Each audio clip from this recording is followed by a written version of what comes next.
WhatsApp Fox, നിങ്ങൾക്കൊരു scooter എടുക്കാൻ plan ഉണ്ടോ? താൻ കാര്യം പറയടോ. എങ്കിൽ ഫെസീനെയും കൂടെ പരിഗണിക്കാന്നാണ് കേട്ടോ.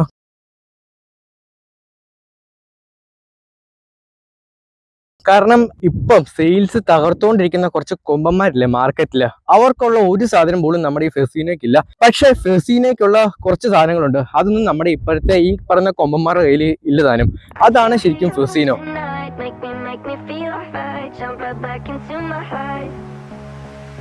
Cause we could dance the night away, make me love you through the haze. Ain't no need to be afraid, Still hear your voice at night, make me feel alright. Jump right back into my life. Cause we could dance. ഇതിന്റെ കുറച്ച് highlighted ആയിട്ടുള്ള കാര്യങ്ങൾ ഞാൻ പറയാം. കാരണം 125cc ഇത്രയും mileage തരുന്ന ഒരു വണ്ടി ഇന്ത്യയിൽ വേറെ ഇല്ല. അത് മാത്രമല്ല, ഏറ്റവും ലൈറ്റ് വെയിറ്റ് ആയിട്ടുള്ള ഒരു 125cc എന്ന് പറയുന്നത് നമ്മുടെ ഈ ഫെസീനോ ആണ്. ഇത് മെയിൻ ആയിട്ട് ഫാമിലി ഓറിയന്റഡ് ബൈക്കാണ്. കാരണം എന്തെന്ന് വെച്ച് കഴിഞ്ഞാൽ ഇതിന്റെ ആ സീറ്റിന്റെ സ്പേഷ്യസ് തന്നെയാണ്. അപ്പൊ ഞാൻ ഇതിന്റെ ജസ്റ്റ് ഒരു ഹിസ്റ്ററിയും കാര്യങ്ങളൊക്കെ പറഞ്ഞുതരാം. നമ്മുടെ ചാനലിൽ എപ്പോഴും അങ്ങനെയാണല്ലോ, ആദ്യം ഒരു തുടക്കം എല്ലാത്തിന്റെ ഒരു ഹിസ്റ്ററി എന്നാണ് തുടങ്ങണേ. അപ്പൊ തുടങ്ങാല്ലേ?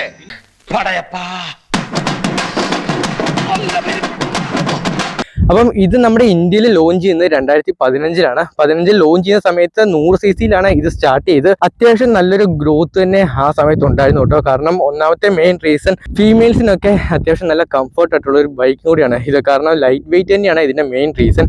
മാത്രമല്ല ആ ഒരു മൈലേജും. അതിനുശേഷം 2019 യമഹ 125cc കൊണ്ടുവന്നു. ഇപ്പം അതായത് 2026 ഏപ്രിലിൽ ഹൈബ്രിഡും ഇറക്കിയിട്ടുണ്ട്. അതിനർത്ഥം അത്യാവശ്യം നല്ല മാർക്കറ്റിൽ തിളങ്ങി നിൽക്കുന്ന ഒരു മോഡലാണ് ഫെസീനോ. അതുകൊണ്ടാണ് ഇത്രയധികം കോമ്പറ്റേറ്റേഴ്സ് ഉണ്ടായിട്ടും ഈ വണ്ടി ഇപ്പൊ പിടിച്ചു നിൽക്കുന്നതിന്റെ മെയിൻ കാര്യം. ഈ latest model Yamaha ഫെസീനോ FI hybrid. Yamaha ഫെസീനോ FI hybrid ഇതിന് മൊത്തം 3 വേരിയന്റ്സ് ആണ് ഉള്ളത്. ടോപ്പ് വേരിയന്റ് എന്ന് പറയുന്നത് ഫെസീനോ S, അതാണ് നമ്മുടെ കിട്ടിയിരിക്കുന്നത്. രണ്ടാമത്തെ വേരിയന്റ് എന്ന് പറയുന്നത് ഫെസീനോ ഡിസ്ക്. മൂന്നാമത്തെ ബേസ് മോഡൽ എന്ന് പറയുന്നത് ഫെസീനോ ഡ്രം. ഇതിന് മൊത്തം 8 കളർ വേരിയന്റ് ആണുള്ളത്. അതായത് ഈ ടോപ്പ് വേരിയന്റ് മൊത്തം 2 കളർ വേരിയന്റും ബാക്കി മിഡിലും ബേസിലും വരുന്നത് 3 കളർ വേരിയന്റ് വെച്ചാണ്. നമുക്കിനി ഇതിന്റെ ഒരു ഓവറോൾ ലുക്കിലേക്ക് പോവാം. ഫ്രണ്ടിലും കാര്യങ്ങളും പ്രത്യേകിച്ച് മാറ്റങ്ങളൊന്നും വന്നിട്ടില്ല. മാറ്റങ്ങൾ വന്ന ഒരു സ്ഥലമുണ്ട്, അതായത് കുറെ അധികം ഹേറ്റേഴ്സോ ഉണ്ടായിരുന്ന പോർഷൻ എന്ന് വേണമെങ്കിൽ പറയാം. ഈ വണ്ടിയുടെ ബാക്ക് സൈഡ് ആണ്. നിങ്ങൾക്ക് പഴയ ഫെസീനോ കണ്ടവർക്കറിയാം, ഈ പറയണ ആ സാധനം തന്നെ കുറച്ച് തള്ളിയാണ് നിന്നോണ്ടിരുന്നത്. കണ്ടിന്യൂസ് ആയിട്ടുള്ള ഒരു ഫീഡ്ബാക്കിൽ എപ്പോഴും യമഹ കേട്ടോണ്ടിരിക്കുന്ന ഒരു സംഭവമായിരുന്നു ഇതിന്റെ ആ ഒരു ബാക്ക് പൊസിഷൻ കുറച്ച് അകത്തേക്ക് തള്ളി വെക്കൂ എന്ന്. ബട്ട് ഫൈനലി യമഹ അത് കേട്ടു. അങ്ങനെ എന്തെല്ലാം കാണാൻ കിടക്കുന്നു. 2026 ഇറങ്ങിയ ഈ മോഡലില് അവർ ആ ഒരു പോർഷൻ കുറച്ചുകൂടെ അകത്തേക്ക് തള്ളി ഒരു ഒതുക്കത്തിലൊക്കെ വെച്ചിട്ടുണ്ട്. ശരിക്കും അതാണ് ഈ വണ്ടിയെ വന്ന മെയിൻ ആയിട്ടുള്ള ഒരു മാറ്റം എന്ന് പറഞ്ഞാൽ. അത്യാവശ്യം ബാക്കിലേക്ക് വരുന്ന സമയത്ത് നീറ്റ് ആൻഡ് ക്ലീൻ ആയിട്ട് തന്നെയാണ് അവർ ആ ഒരു ഡിസൈൻ ചെയ്ത് തീർത്തേക്കണേ. ഇനി നമുക്ക് ഫ്രണ്ടിലേക്ക് പോകുന്ന സമയത്തായാലും സൈഡിലേക്ക് വരുന്ന സമയത്തായാലും മാറ്റങ്ങൾ ഒന്നും തന്നെ ഇല്ല. വേറെ കാര്യം നിങ്ങൾക്ക് അറിയോ, ഇത് ശരിക്കും ഇതൊരു റെട്രോ മോഡൽ ഡിസൈൻ ആണ്. ആസ് വെൽ ആസ് ഇതൊരു യൂറോപ്യൻ ഇൻസ്പയർഡ് ഡിസൈൻ എന്ന് പറഞ്ഞു കഴിഞ്ഞാൽ നിങ്ങൾ വിശ്വസിക്കുമോ? എനിക്ക് അങ്ങോട്ട് വിശ്വസിക്കാൻ പറ്റില്ല. എന്നാ വിശ്വസിക്കണം, ഇത് ശരിക്കും അങ്ങനെയാണ്. യൂറോപ്യൻ ഇൻസ്പയർഡ് ഡിസൈൻ തന്നെയാണ് യമഹ ഇതിൽ ചെയ്ത് തീർത്തേക്കണേ. പിന്നെ ഫ്രണ്ടിലേക്ക് വരുന്ന സമയത്ത് ഈ ടോപ്പിൽ വന്നേക്കുന്നത് LED ഹെഡ്ലൈറ്റ് ആണ് വിത്ത് DRL. പക്ഷെ ബേസിലേക്ക് പോകുന്ന സമയത്ത് അവർ യൂസ് ചെയ്തേക്കുന്ന ഹാലജൻ ആണ്. താഴേക്ക് വരുന്ന സമയത്ത് ഇൻഡിക്കേറ്റേഴ്സ് 2 ഹാലജൻ ആണ്, LED ഒന്നും അല്ല യൂസ് ചെയ്തേക്കുന്നത്. ഫ്രണ്ടിൽ നമുക്കൊരു യമഹയുടെ ബാഡ്ജും കാര്യങ്ങളൊക്കെ കാണാം. പിന്നെ താഴേക്ക് വരുന്ന സമയത്ത് ഫ്രണ്ടിലെ ടെലസ്കോപ്പിക് ഫോക്സ് ആണ് വന്നേക്കുന്നത്. പിന്നെ ഫ്രണ്ടിൽ കാണുന്ന ഡിസ്ക് 190 mm ഡിസ്ക് ആണ് വന്നേക്കുന്നത്. റിയറിൽ ഡ്രം ആണ് വന്നേക്കുന്നത്. ഇതൊക്കെ ടോപ്പ് വേരിയന്റും ബേസ് വേരിയന്റിലും സെയിം തന്നെയാണ് വരുന്നത്. പിന്നെ യമഹ കാര്യമായിട്ടുള്ള സേഫ്റ്റിയുടെ കാര്യങ്ങളൊന്നും ഈ വണ്ടി നോക്കിയിട്ടില്ല. അത് എന്തുകൊണ്ടാണ് സംഭവം ഒന്നും എനിക്കറിയില്ല. കാരണം ABSO അങ്ങനത്തെ സംഭവങ്ങളൊന്നും കൊടുത്തിട്ടില്ല. ഈ പറയുന്ന കോമ്പറ്റേറ്റേഴ്സ് ആയിട്ടുള്ള എൻഡോർക്കും ആക്സസും ആക്റ്റീവയും എല്ലാം എടുത്ത് നോക്കുവാണെങ്കിൽ ആ വണ്ടികളിലുള്ള സാധനങ്ങളൊന്നും ശരിക്കും ഈ ഫെസീനിലും ഇല്ല. പക്ഷേ ഈ ഫെസീനിൽ ഞാൻ പറഞ്ഞ പോലെ കുറച്ച് സാധനങ്ങളുണ്ട്, അത് ആ വണ്ടികളിലും ഇല്ല. റിയറിലേക്ക് എടുത്ത് നോക്കുവാണെങ്കിൽ യൂണിറ്റ് സസ്പെൻഷൻ സിസ്റ്റം ആണ് വന്നേക്കണേ. 2 വീലും അലോയ് വീലാണ്. അതുപോലെ തന്നെ ട്യൂബ്ലെസ് സ്റ്റെയറും ആണ് വന്നേക്കണേ. പിന്നെ നമുക്ക് ഇവിടെ ചെറിയൊരു ബാഡ്ജും കാര്യങ്ങളൊക്കെ കാണാൻ സാധിക്കുന്നുണ്ട്. ഫെസീനോ S എന്ന് പറഞ്ഞത് ഇത് ഈ ടോപ്പ് വേരിയന്റ് മാത്രമേ ഒരു പ്രൊജക്ടർ ബാഡ്ജ് ആയിട്ട് കാണിക്കുന്നുള്ളൂ. ബാക്കി ഈ പറഞ്ഞ ബേസിലെല്ലാം വരുന്ന ഒരു സ്റ്റിക്കർ മാത്രമാണ്. ഇത്രയൊക്കെ തന്നെയാണ് ഈ ഒരു ഡിസൈൻ്റെ കാര്യത്തിൽ എടുത്തു പറയാനുള്ള സംഭവം എന്ന് പറഞ്ഞത്. കാരണം ഈ ഒരു ബാക്കി വന്ന മാറ്റം അല്ലാത്ത പ്രത്യേകിച്ച് മാറ്റങ്ങളൊന്നും ഈ പറയുന്ന ഡിസൈൻ്റെ കാര്യത്തിൽ ഇതിൽ വന്നിട്ടില്ല. അടുത്ത നമുക്ക് എൻജിൻ കാര്യങ്ങളിലേക്കൊക്കെ പോകാം. സംഭവം. ഇതിന്റെ എഞ്ചിൻ സൈഡ് എടുത്ത് നോക്കുവാണെങ്കിൽ 125 cc ആണ് വരുന്നത്. എയർ കൂൾഡ് എഞ്ചിനാണ്. അത് മാത്രമല്ല 8 PS പവറും 10 Nm ടോർക്കും ആണ് ഇത് പ്രൊഡ്യൂസ് ചെയ്യണേ. CVT ട്രാൻസ്മിഷൻ സിസ്റ്റം ആണ് ഇതിൽ വന്നേക്കുന്നത്. ഇനി എടുത്തു പറയേണ്ട വേറെ സംഭവം ഉണ്ട്. അതായത് ഇവിടെയൊക്കെ നമുക്കൊരു ബാഡ്ജ് കാണാം, ഹൈബ്രിഡ്. മാത്രമല്ല ഇതിന്റെ പേര് തന്നെയുണ്ട് ഫെസിനോ FI ഹൈബ്രിഡ്. അപ്പൊ ഹൈബ്രിഡ് ശരിക്കും എന്താന്ന് വെച്ച് കഴിഞ്ഞാൽ പറഞ്ഞുതരാം. ഇതിൽ വരുന്നത് ഒരു മൈൽഡ് ഹൈബ്രിഡ് ആണ്. കുറച്ചുകൂടെ വ്യക്തമായിട്ട് പറയുകയാണെങ്കിൽ ഇതിനകത്ത് SMG സ്മാർട്ട് മോട്ടോർ ജനറേറ്റർ എന്ന് പറഞ്ഞൊരു സിസ്റ്റം ഉണ്ട്. ഈ സിസ്റ്റം ശരിക്കും ഒരു ജനറേറ്റർ ആയിട്ട് ഇതിനകത്ത് ആക്ട് ചെയ്യും. അതായത് നമ്മൾ ഇനീഷ്യൽ സ്റ്റേജിലൊക്കെ വണ്ടി എടുക്കുന്ന സമയത്ത് ഒരു 0.6 Nm ടോർക്ക് നമുക്ക് എക്സ്റ്റേണൽ ആയിട്ട് വരും, ചെറിയൊരു പുള്ളിങ്ങിന് വേണ്ടി. അതുപോലെ തന്നെ ക്ലൈംബിങ്ങിന്റെ സമയത്തും മോർ ഓവർ നമ്മളിപ്പോൾ ഓവർടേക്ക് ഒക്കെ ചെയ്യുന്ന സമയത്ത് നമുക്കൊരു എക്സ്റ്റേണൽ ആയിട്ട് ഈ ഒരു ജനറേറ്റർ പവർ പ്രൊഡ്യൂസ് ചെയ്ത് നമുക്ക് കുറച്ചുകൂടെ ഒരു സുഖകരമായിട്ട് മൂവ് ചെയ്യാൻ സാധിക്കും. മാത്രമല്ല ഇത് ശരിക്കും ഈ ഒരു വണ്ടിയിൽ ഫ്യൂൽ എഫിഷ്യൻസിക്കും കൂടെ കാരണമാകുമെന്ന് പറഞ്ഞാൽ വിശ്വസിക്കുമോ. ഇത് ഏകദേശം ഒരു 10 seconds മാത്രമേ ഈ ഒരു പവർ നമുക്ക് കിട്ടുള്ളൂ. ഇതിന്റെ ഒരു ഗുണം എന്ന് പറഞ്ഞത് ഒരു 60 കിലോമീറ്റർ വരെ നമുക്ക് സുഖകരമായിട്ട് വൈബ്രേഷൻസ് ഇല്ലാതെ യാത്ര ചെയ്യാൻ പറ്റും. അത് മാത്രമല്ല നമ്മൾ ഈ കാണുന്ന ട്രഡീഷണൽ ആയിട്ട് വരുന്ന ഈ ഒരു സ്റ്റാർട്ടിംഗ് മോട്ടറിന്റെ സൗണ്ട് ഇല്ലേ, ഈ പഴയ സ്കൂട്ടറൊക്കെ ഓടിക്കുന്ന ആൾക്കാർക്ക് കറക്റ്റ് ആയിട്ട് മനസ്സിലാവും. നമ്മൾ ഈ ആക്റ്റീവിലൊക്കെ ഞാൻ കണ്ടിട്ടുണ്ട്, ഈ സ്റ്റാർട്ട് ചെയ്യുന്ന സമയത്ത് ശരിക്കും ഒരു കടകടാന്ന് എങ്ങനെ ഇരിക്കണം ശബ്ദമില്ലേ, അതൊന്നും ഈ പറഞ്ഞ ഫെസിനോയിൽ കാണൂല. അതിന്റെ എല്ലാത്തിന്റെ ഒരു കാരണം ഒരു സിസ്റ്റം തന്നെയാണ്. അതായത് നോയ്സ് ഫ്രീ ആയിട്ട് നമുക്ക് വണ്ടി ഓടിച്ചുകൊണ്ട് പോകുന്ന വേണമെങ്കിൽ പറയാം ചുരുക്കത്തിൽ. ഇതിന്റെ ഗ്രൗണ്ട് ക്ലിയറൻസ് എന്ന് പറയുന്നത് 145 ആണ്. ഇതിന്റെ എടുത്തു പറയേണ്ട വേറെ സംഭവം എന്ന് പറയുന്നത് ഇതിന്റെ സീറ്റിന്റെ സ്പേഷ്യസ് ആണ്. അത്യാവശ്യം നല്ല സ്പേഷ്യസ് തന്നെ സീറ്റിന് വരുന്നുണ്ട്. ഏകദേശം 3 പേരെ വെച്ച് സുഖമായിട്ട് യാത്ര ചെയ്യാൻ. ഇവനെ സൂക്ഷിക്കണം. ഞാനിത് എക്സാമ്പിൾ പറഞ്ഞെന്നുള്ളൂ. ശരിക്കും ഇന്ത്യയിലെ 3 പേരെ വെച്ച് പോകുന്നത് ശിക്ഷാർഹമാണ്. ഞാനിത് ശരിക്കും പ്രോത്സാഹിപ്പിക്കുന്നില്ല, ഞാൻ ജസ്റ്റ് ഒന്ന് പറഞ്ഞെന്ന് മാത്രമേ ഉള്ളൂ. 3 പേർക്ക് വരെ പോകാനുള്ള അത്ര സ്പേസ് ഉണ്ടെന്ന്. ബാക്കി നമ്മൾ ഈ സീറ്റിന്റെ കാര്യം ഡെപ്ത് ആയിട്ട് പോവുകയാണെങ്കിൽ പഴയ പോലെ ഇതേ സീറ്റ് തുറക്കാൻ ഇവിടെ അല്ല സ്വിച്ച് വരുന്നത്. ശരിക്കും ഇവിടെ തന്നെയാണ്. കീ ഒന്ന് ജസ്റ്റ് ഒന്ന് ലെഫ്റ്റിലേക്ക് തിരിച്ചാൽ മാത്രം മതി, സാധനം ഓപ്പൺ ആയിട്ടുണ്ട്. 21 ലിറ്റർ ആണ് ഇതിന്റെ ഒരു സ്റ്റോറേജ് കപ്പാസിറ്റി എന്ന് പറയുന്നത്. അത് മാത്രമല്ല ഇതിൽ വൈ കണക്ടിവിറ്റി ഉണ്ട്, അതായത് യമഹ കണക്ടിവിറ്റി. അത്യാവശ്യം ഫീഡ്ബാക്ക് ഞാൻ കേട്ടിട്ടുണ്ട്. ഇത് ഭയങ്കര വലിയ സെറ്റപ്പ് ഒന്നും അല്ലാന്ന് ഞാൻ കേട്ടത്, കാരണം കുറെ അധികം ലാഗും കാര്യങ്ങളൊക്കെ ഈ ഒരു ബ്ലൂടൂത്ത് കണക്ടിവിറ്റി ഉണ്ടെന്നാണ് കേട്ടത്. പക്ഷെ ഇതിൽ ആ ഫെസിലിറ്റി ഉണ്ട് ശരിക്കും ബ്ലൂടൂത്ത് കണക്ടിവിറ്റി. നമുക്ക് അത്യാവശ്യം കാര്യങ്ങളൊക്കെ ഈ ഒരു ഇത് വെച്ച് കണ്ടുപിടിക്കാൻ പറ്റും. ഇവിടെ ചെറിയൊരു സ്കാനും കാര്യങ്ങളൊക്കെ കൊടുത്തിട്ടുണ്ട്. മാത്രമല്ല ഇതിൽ E20 ഫ്യൂൽ ക്യാപ്പബിൾ ആണ്. ഇതിന്റെ ഫ്യൂൽ ടാങ്ക് കപ്പാസിറ്റി എന്ന് പറയുന്നത് 5.2 ലിറ്റർ ആണ്. ഈ ഒരു സെഗ്മെന്റ് തന്നെ ഏറ്റവും നല്ല മൈലേജ് തരുന്ന ഒരു വണ്ടി എന്ന് പറയുന്നത് ഫെസിനോ ആണ്. കാരണം 65 to 70 ആണ് മൈലേജ് എന്ന് പറയുന്നത്. പിന്നെ നമുക്ക് ഇവിടെ ചെറിയൊരു ടൂൾ കിറ്റും കാര്യങ്ങളൊക്കെ കാണാം. ഇത്ര തന്നെയുള്ളൂ ഈ ഒരു സ്പേസിന്റെ കാര്യം എന്ന് പറയുന്നത്. പിന്നെ വരുന്നത് അടുത്ത സൈഡിലേക്ക് പോവുകയാണെങ്കിൽ ഇതിന്റെ ലെഗ് റൂമും കാര്യങ്ങളൊക്കെയാണ്.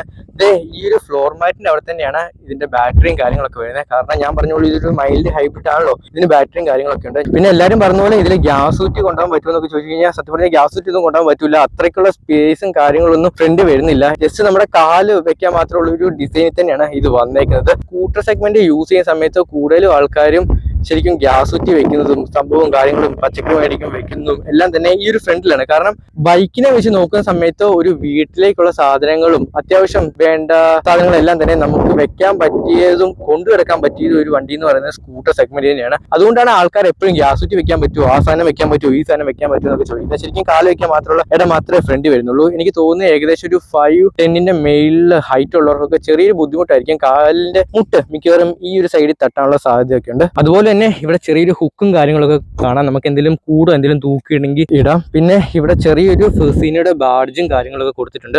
അത്രയൊക്കെ തന്നെ ഉള്ളൂ. ബാക്കി നമുക്ക് സീറ്റ് കയറി ഇരുന്നിട്ട് സംസാരിക്കവേ.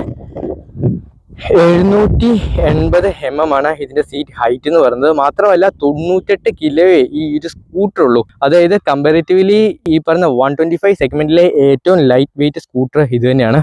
അത് മാത്രമല്ല ഇതിൽ side stand, engine cut off ഒക്കെ കൊടുത്തിട്ടുണ്ട്. നമ്മൾ സ്റ്റാൻഡ് എടുത്താൽ മാത്രമേ വണ്ടി ഓൺ ആകത്തുള്ളൂ. പിന്നെ അടുത്ത് നമുക്ക് ഈ സ്റ്റിയറിംഗിന്റെ കാര്യത്തിലേക്കൊക്കെ വരുന്ന സമയത്ത് അത്യാവശ്യം ഇത് ഫുൾ കവർ ആണ് കേട്ടോ. അതായത് നമ്മുടെ ലെഗ് എടുത്ത് ഇതിലേക്ക് വെച്ച് കഴിഞ്ഞാൽ പിന്നെ നമ്മുടെ ബോഡിയോ കാര്യങ്ങളോ ഒന്നും തന്നെ ഇതിൽ പുറത്ത് കാണൂല. അങ്ങനത്തെ ഒരു സെറ്റപ്പിലാണ് ഇത് ഡിസൈൻ ചെയ്തേക്കുന്നത്. മാത്രമല്ല ഇതിന്റെ ആ ഒരു മിറർ ആയാലും നല്ലൊരു ഫിനിഷിങ്ങിൽ, ഇതിനോട് ചേർന്നൊരു ഫിനിഷിങ്ങിൽ തന്നെയാണ് ഇത് വന്നേക്കുന്നത്. അത്യാവശ്യം വേണ്ട കാര്യങ്ങളൊക്കെ തന്നെ ഈ ഒരു മിററിലേക്കൂടെ തന്നെ കാണാം. നല്ലൊരു വിസിബിൾ ആയിട്ടുള്ള ഒരു മിറർ കൂടെ തന്നെയാണ് കേട്ടോ. അത് മാത്രമല്ല ഇവിടെ കുറച്ച് സ്വിച്ചും കാര്യങ്ങളൊക്കെ വന്നിട്ടുണ്ട്. ഇതിൽ ഇഗ്നിഷൻ സ്വിച്ചും അതുപോലെ ലൈറ്റിന്റെ സ്വിച്ചൊക്കെ ഇവിടെ വന്നിട്ടുണ്ട്. ഈ സ്വിച്ച് എന്താണെന്നറിയോ, അതായത് യമഹ ഓൾറെഡി 65-70 മൈലേജ് കൊടുക്കുന്നുണ്ട്.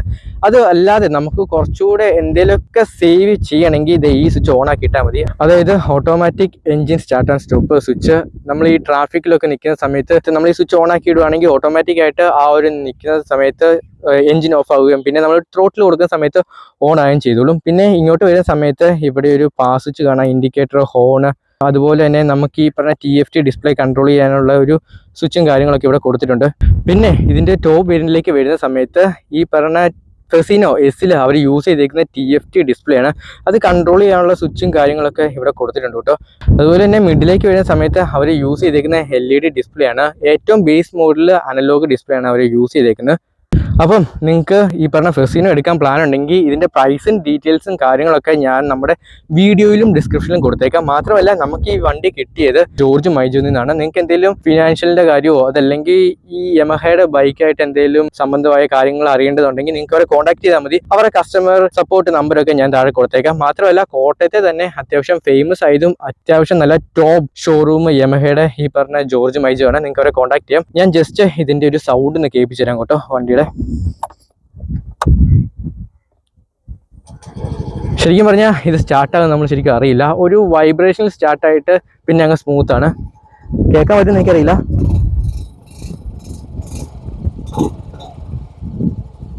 ഇതിന്റെ ടോപ്പ് സ്പീഡ് എന്ന് പറയുന്നത് 90 ആണ്. നമുക്ക് എന്തായാലും ഒന്ന് കുറച്ചൊന്ന് പോയി നോക്കാം. ആദ്യം ഇതൊക്കെ ശരിയാക്കട്ടെ. മിറർ ഓക്കെ പോവാം.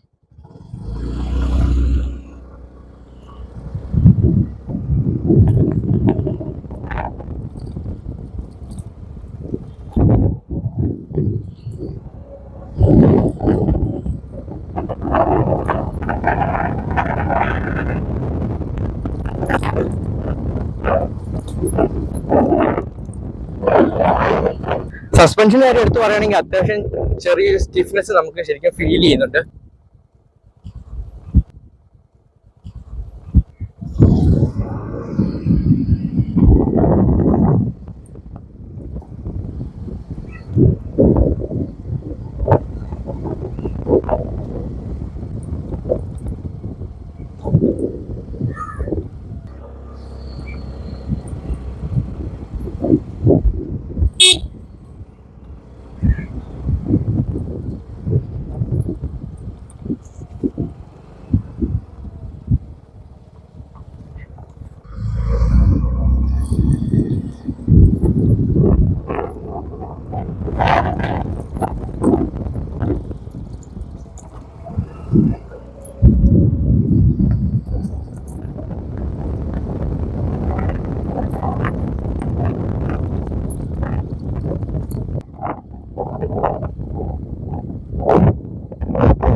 അപ്പൊ നമുക്ക് ഈ വീഡിയോ വൈൻഡ് അപ്പ് ചെയ്യാനുള്ള സമയമായിട്ടുണ്ട്. ഞാൻ എല്ലാ പ്രാവശ്യം പറയുന്ന പോലെ പുതിയൊരു ബൈക്കുമായി പുതിയൊരു വണ്ടിയുമായി വീണ്ടും വരാം. ബൈ.